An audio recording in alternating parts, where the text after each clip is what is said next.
Hey guys, welcome to the channel. Today we're going to be talking about the US raising its debt ceiling and what those implications could be. If you like this kind of content, you should definitely watch to the end, like, comment, subscribe, check out our Patreon and our other videos and other social medias. That way you could get the full gist of what this channel is about. I just need you to remember this isn't financial advice, strictly here for news, research, and entertainment purposes. We don't accept liabilities for losses that you might incur, and with that in mind, you should be able to enjoy the content of this video. More or less, I just wanted to give a quick recap on this. So Biden decided to sign the deal, raising the debt ceiling $2.5 trillion from the current levels, meaning that's another $2.5 trillion being borrowed, and that's just going to cause more inflation. And it was a very close, very close vote, 221 to 209, and that just goes to show like people are very divided on this bill because they understand that the issue with putting on a lot of debt is that it could really become rampant when your dollar is inflating extremely quickly. And in periods of hyperinflation, it's like you don't really have time to stop printing, because if you stop printing, you'll feel the effects of what you're doing right away.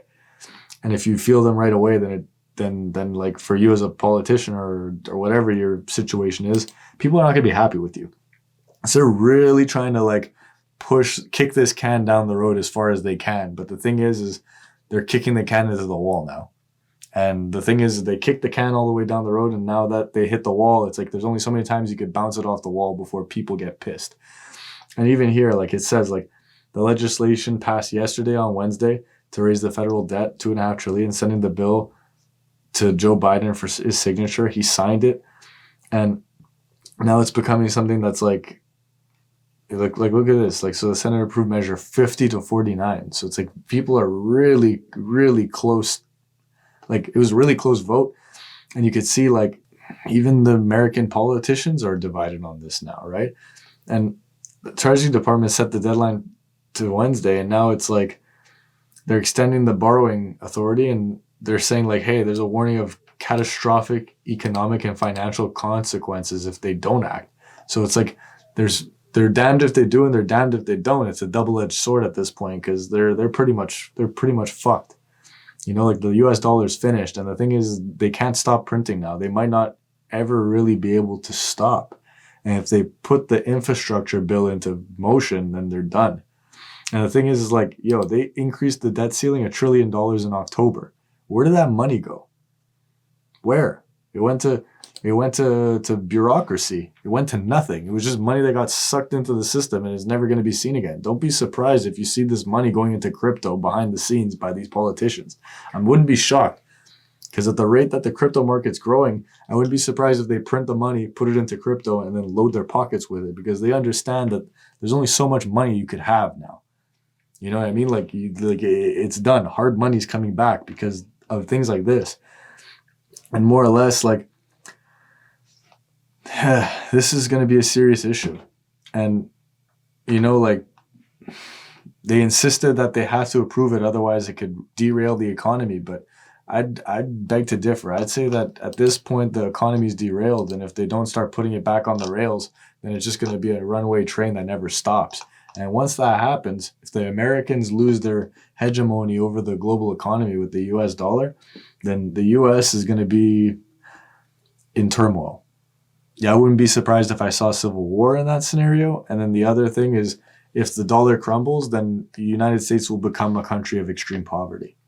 Like poverty levels that you would not imagine in the United States, considering it's been the world's richest country for almost 100 years. Now imagine what kind of implications that could mean if you go from the richest country to one of the poorest countries, especially in the G7 or wherever the list of first world countries are. When you're a superpower and your economy is crumbled to confetti. So for me, the way I see it is this is probably a form of economic warfare from foreign entities that want to, you know, take away some of the Americans', I guess, pissing power.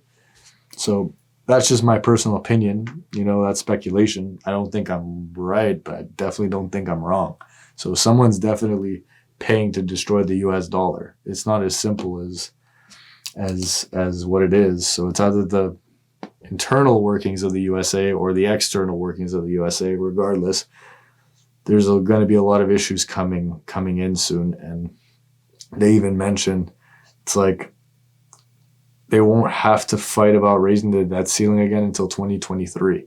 But the thing is, by 2023, those implications, it's like they could be serious. And by the time 2023 rolls around, they could have to be printing right before the next election, which could definitely affect the outcome of the next election. And I think that's why they're planning the printing around when the next elections are going to start, simply because they want to control people by this spending.